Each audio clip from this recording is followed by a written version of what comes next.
impacted significantly by my colleagues on the panel. And the overarching title of tonight's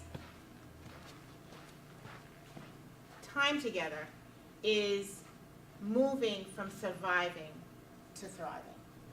And as a coach, what I do is I run alongside and I provide skills, I provide support, and I provide solutions for whatever it is that we may be going through, whether it's a personal or national or international tragedy. And I work very often with clients who are seeing professionals. In my other life, I was a psychologist. And my colleagues, when I made the shift to coaching, told me, well, you were never really a true psychologist anyway. Because I didn't see people as needing to be labeled and actualizing that label. I saw people as having the ability to become what they were created to be. And so that came from me because I was clocked into a family where I had a brother who was mentally retarded. And his IQ was measured at 62. And so given that, he had definite limitations. But he happened to have been a part of a family that were very educated and felt that he had to pull his weight.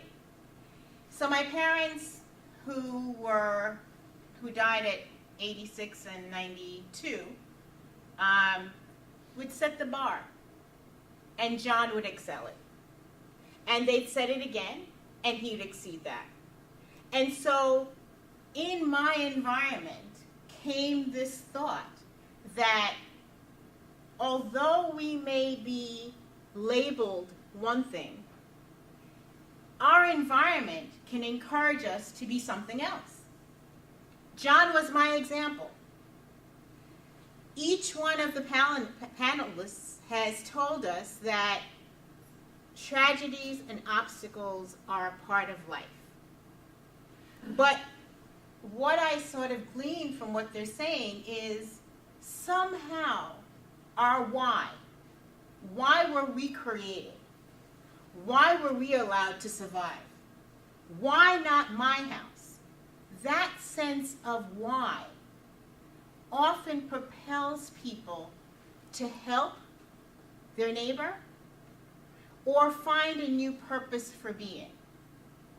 And so that move from surviving to thriving really, really sort of encompasses your why. And as we look at our why, we see that that could be the focal point of who we are. Our meme, those values, those thoughts, those philosophies that make us who we are. And because of who we think we are, it impacts our relationship, our financial status, our body image, our self, our spirituality, and many other aspects or environments that surround us as human beings. So, for me, my experience of Sandy was, yes, the rain and the devastation. But just before the skies got black, there was a tree right close to our house. And in that tree, there was a bird. And this bird is just singing along. And the winds and the rains are howling. And I say to myself, okay, why is this bird not as traumatized as I am? What is it about his sense of why, or her sense of why, that enables her within all of this turmoil to be at peace? And it did not leave. Despite all the devastation, despite all of that, that imagery never left me. And it went on to contribute to my trying to understand, what does the environment have to offer us in the midst of our devastation?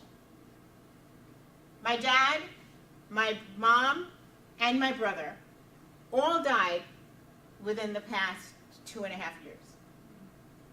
I had gotten married in 2008 for the second time in July. Packed up, moved with my husband to Texas to start a happy life. 4 months after, my dad calls to say he was diagnosed with multiple myeloma. Now, I am 51 years old at that point. Fortunately for me, I had never seen my parents or anyone in my family in a hospital. So this now moved us into a new experience. Right after that, Mom got sick. Right after that, John developed a seizure disorder, which was the beginning of dementia. So I'm confronted with this sense of, what do I do? I'm a native New Yorker who by choice and by love has moved to Texas. There is no one else in my family to care for my New York family. And so the conversation with my new husband was, what do we do?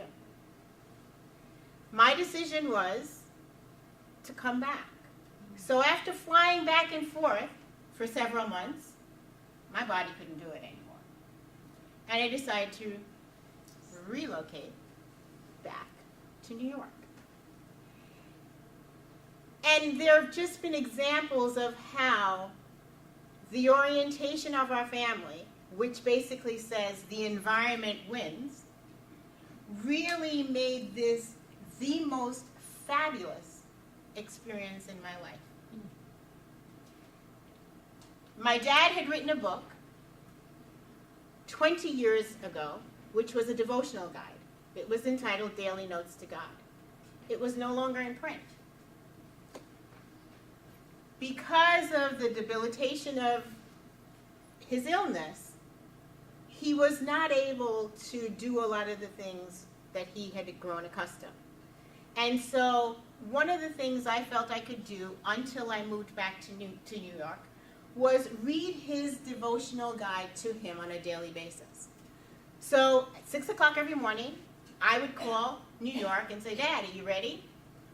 And we did this for a couple of months. Well, one morning, the phone rings at 5 o'clock in Texas, and I panic because a call at 5 o'clock in the morning could only mean one thing. It was my dad on the other line saying, Janet, are you ready? And I said, ready for what? Our devotional time.